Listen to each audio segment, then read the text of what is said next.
صلی علی رسولہ الکریم اما بعد فإنی اعوذ باللہ من الشیطان الرجیم بسم اللہ الرحمن الرحیم رب اشرح لی صدری ویسر لی امری واحلل عقدۃ من لسانی یفقہوا قولی رب یسر ولا تعسر وتمم بالخیر آمین۔ الحمدللہ، آج ہم پارہ نمبر 4 کا آغاز کریں گے۔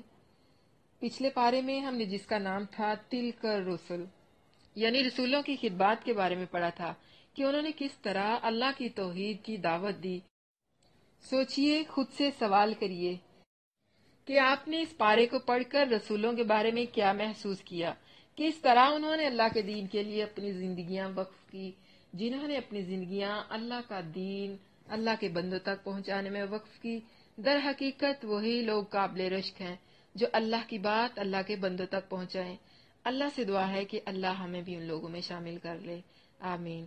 پارے کے آغاز میں رسولوں کا نام لے لے کر قوموں کے جھگڑے پر بات ہوئی، پھر خرچ کرنے کی بات ہوئی، اور خرچ کرنے کے راستے میں اگر دل چھوٹا ہو تو یاد رکھیں اللہ وہ ہے کہ اس کے سوا کوئی معبود نہیں۔ یہ ہو نہیں سکتا کہ ہم اس سے محبت کریں اور اس کے راستے میں خرچ کرنے سے ہمارا دل چھوٹا ہو۔ پھر اللہ کی راہ میں خرچ کرنے کے بارے میں پڑھا اور دے کر جتلانا یا نیکی کر کے اسے ضائع کرنا کیسے ہوتا ہے، اور پھر سود کے بارے میں پڑھا۔ اس کے بعد لین دین کے معاملات، چیزوں کو گروی رکھنا، اور آخر میں ہم نے پھر پڑھا للہ ما فی السماوات و ما فی الارض، اور سورت کی آیات دعاؤں سے بری ہوئی۔ اس بات کی دلیل تھی کہ مکہ سے مدینہ آنے کے بعد اب مسلمانوں کو جو حالات پیش آئیں گے، فانصرنا علی القوم الکافرین، اس دعا کی کتنی ضرورت ہے۔ اس کے بعد سورت آل عمران میں انبیاء کے ایک خاندان کے بارے میں پڑھا۔ سورت کے آغاز میں اللہ کی توحید کے بارے میں بات کر کے حضرت عیسیٰ علیہ السلام کے رب نہ ہونے کو رد کیا گیا ہے، اور اس کے بعد حضرت مریم اور ان کی ماں اور ان کے خالو حضرت زکریا اور حضرت عیسیٰ اور حضرت یحییٰ، ان 5 لوگوں کا تذکرہ کر کے یہ بات بتا دی کہ ماں باپ اچھے راستے پر ہوں تو ان کے بچے بھی اچھائی کا راستہ اپناتے ہیں۔ پارے کے آخر میں دین اللہ کے نزدیک صرف اسلام ہی ہے۔ الحمدللہ، آج ہم پارہ نمبر 4 کا آغاز کر رہے ہیں۔ اس پارے میں ہم پڑھیں گے کہ امت وسط بننے کا حق کب ادا ہوگا، جب تم اپنی من پسند چیز اللہ کے راستے میں دے دو، اور پھر انکار کرنے والوں کا انجام بھی دیکھیں گے۔ اس میں یہ بھی دیکھیں گے کہ منافق اور مومن کی پہچان کس عمل سے ہوگی، اور پھر اللہ کی رسی یعنی قرآن کو مضبوطی سے پکڑ لو، یہ بھی پڑھیں گے۔ پھر دین امت کی فضیلت کسے ملی، کنتم خیر امۃ اخرجت للناس، اور کافر اور منافق کبھی بھی مسلمانوں کے دوست نہیں ہو سکتے۔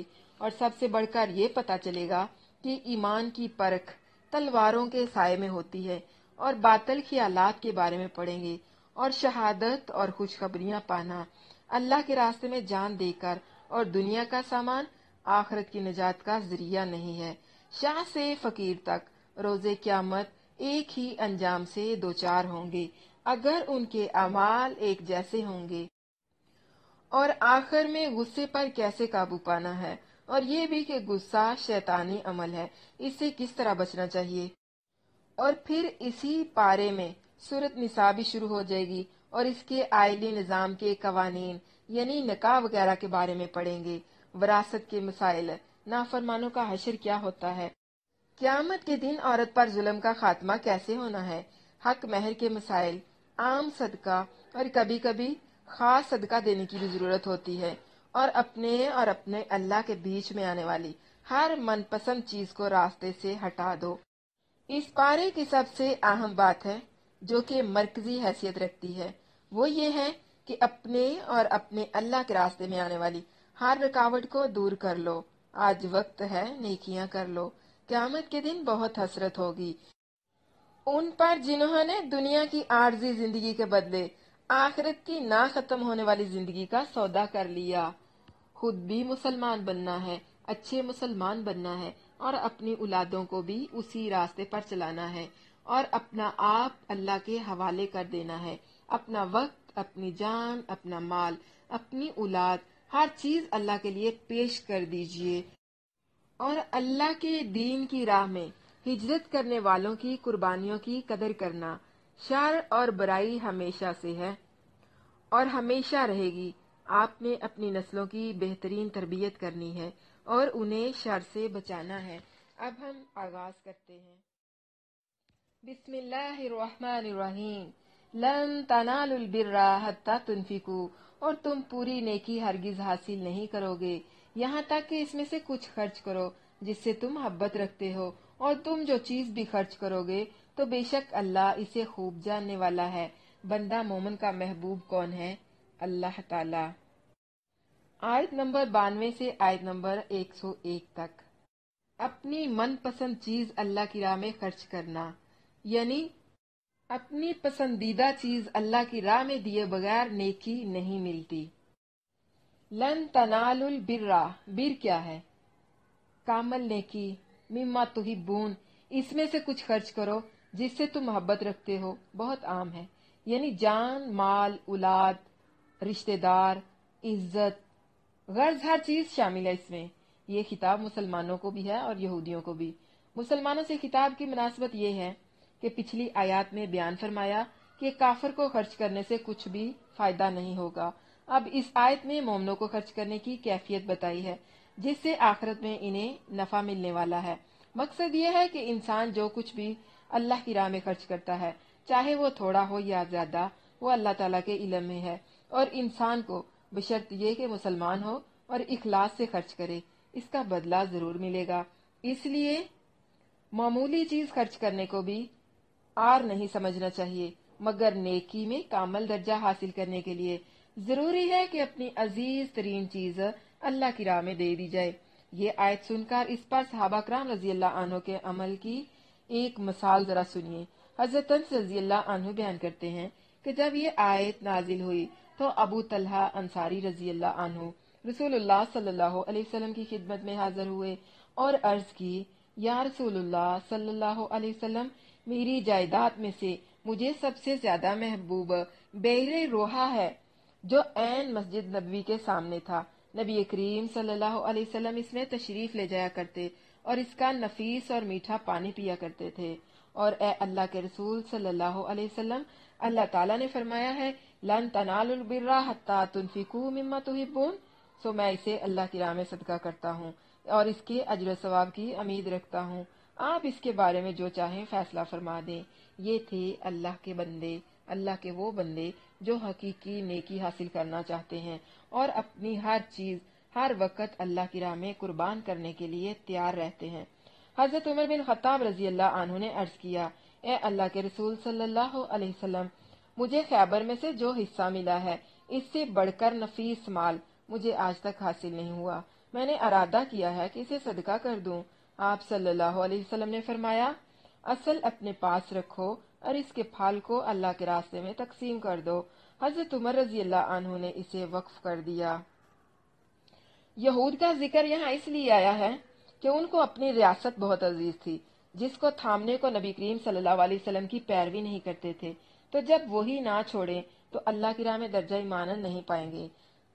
مما تحبون، اللہ کا کرم دیکھیے کہ بندوں سے ان کی محبوب چیزیں ساری نہیں مانگی، بلکہ ان میں سے کچھ خرچ کرنے کو کامل نیکی قرار دے دیا ہے، یعنی کہ تم حقیقی نیکی کو تبھی پہنچ سکو گے، یعنی بر، حقیقی نیکی تبھی پہنچ سکو گے جب آپ اپنی پسندیدہ چیز اللہ کی راہ میں خرچ کرو گے۔ کھانے کی ہر چیز بنی اسرائیل کے لیے حلال تھی، مگر جو اسرائیل یعنی حضرت یعقوب نے خود اپنے اوپر حرام کر لی، اس سے پہلے کہ تورات اتاری جائے، کہہ دے تو لاؤ تورات، پھر اسے پڑھو اگر تم سچے ہو، پھر جس نے اس کے بعد اللہ پر جھوٹ باندھا تو وہی ظالم ہے۔ کہہ دے اللہ نے سچ فرمایا، سو تم ابراہیم کی ملت کی پیروی کرو جو ایک طرف کا تھا اور وہ شرک کرنے والوں سے نہیں تھا۔ بے شک پہلا گھر جو لوگوں کے لیے مقرر کیا گیا یقیناً وہی ہے جو مکہ ہے، بہت بابرکت اور جہانوں کے لیے ہدایت ہے۔ اس میں واضح نشانیاں ہیں حضرت ابراہیم کے کھڑے ہونے کی جگہ، اور جو کوئی اس میں داخل ہوا امن والا ہو گیا، اور اللہ کے لیے لوگوں پر اس کے گھر کا حج فرض ہے جو اس کے راستے کی طاقت رکھے، اور جس نے کفر کیا تو بے شک تمام جہانوں سے بہت بے پرواہ ہے اللہ۔ کہہ دے اے اہل کتاب تم کیوں اللہ کی آیات کے ساتھ کفر کرتے ہو جب تک کہ اللہ اس پر پوری طرح شاہد ہے جو تم کرتے ہو۔ کہہ دے اے اہل کتاب تم اللہ کے راستے سے اس شخص کو کیوں روکتے ہو جو ایمان لے آیا۔ تم اس راستے میں کوئی نہ کوئی کجی تلاش کرتے ہو حالانکہ تم گواہ ہو اور اللہ اس سے ہرگز غافل نہیں جو تم کر رہے ہو۔ اے لوگو جو ایمان لائے ہو اگر تم ان میں سے کچھ لوگوں کا کہنا مانو گے جنہیں کتاب دی گئی ہے تو وہ تمہیں تمہارے ایمان کے بعد کافر بنا دیں گے، اور تم کیسے کفر کرتے ہو حالانکہ تم پر اللہ کی آیات پڑھی جاتی ہیں اور تم میں اس کا رسول موجود ہے، اور جو شخص اللہ کو مضبوطی سے پکڑ لے تو یقیناً اسے سیدھے راستے کی طرف ہدایت دی گئی ہے۔ وَمَن يَعْتَصِم بِاللَّهِ فَقَدْ هُدِيَ إِلَىٰ صِرَاطٍ مُسْتَقِيمٍ۔ یہ اس پارے کی سب سے بہترین آیت ہے۔ فرقہ واریت سے بچنا ہے، اللہ کی رسی یعنی کہ قرآن اور اس کی شریعت یعنی اللہ کے نبی صلی اللہ علیہ وسلم کی اتباع کرنی ہے اور قرآن کو لازم پکڑ لینا ہے۔ قرآن واحد وہ چیز ہے جو امت مسلمہ کو فرقہ بازی سے دور کر کے ایک امت بناتی ہے۔ دیکھیں کہ فرقہ واریت میں قوموں کی بقا نہیں ہے، قوموں کی بقا کس میں ہے؟ اجتماعیت میں۔ لن تنالوا البر، تم ہرگز نیکی کو نہیں پہنچ سکتے۔ برا کیا چیز ہے؟ نیکیاں تو ویسے بھی بہت ساری ہوتی ہیں، تو پھر برا کون سی نیکی ہے؟ برا وہ نیکی ہے جو کامل مما تحبون، اس میں سے خرچ کرنا ہے جس سے تم محبت رکھتے ہو۔ حضرت ابراہیم علیہ السلام کو آزمایا گیا، ان سے اللہ تعالیٰ نے ان کے بیٹے کی قربانی مانگی تو انہوں نے بلا جھجک اسے اللہ کی راہ میں دینے کا فیصلہ کر لیا۔ ٹاپک رکھ لیں اس کا، اپنی پسندیدہ چیزیں اللہ کی راہ میں خرچ کرنا، یعنی ہم حقیقی نیکی کو تب تک نہیں پہنچ سکتے جب تک کہ ہم اپنی پسندیدہ چیز جو ہے اس کو اللہ کی راہ میں نہیں خرچ کر سکتے۔ حضرت عمر بن خطاب رضی اللہ عنہ نے عرض کیا، غور سے سننا ہے آپ لوگوں نے، اللہ کے راستے میں خرچ کرنے کی کیا فضیلت ہے، اور صحابہ کرام رضی اللہ عنہم کو یہ آیات سن کر کیسا لگا تھا اور انہوں نے کیسے عمل کیا تھا۔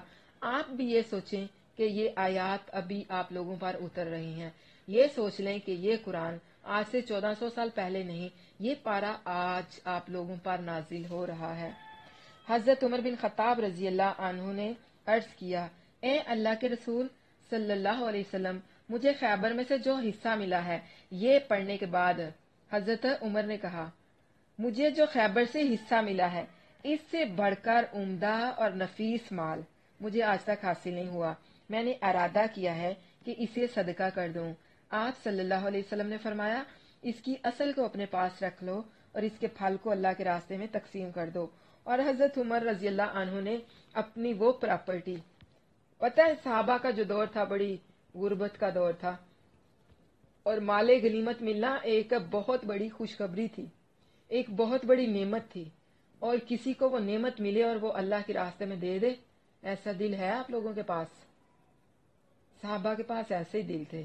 جب انہوں نے اس آیت کو سنا تو انہیں فکریں لگ گئی اپنی آخرت کی۔ ہم لوگ کسی کو 1 روپیہ دے دیں تو ہم چاہتے ہیں ہم نے جنت خرید لی ہے، ہم کسی کی 150 سے مدد کر دیتے ہیں تو ہمیں لگتا ہے بھئی ہم نے اپنے بیگ میں جنت کا سرٹیفکیٹ رکھ لیا ہے۔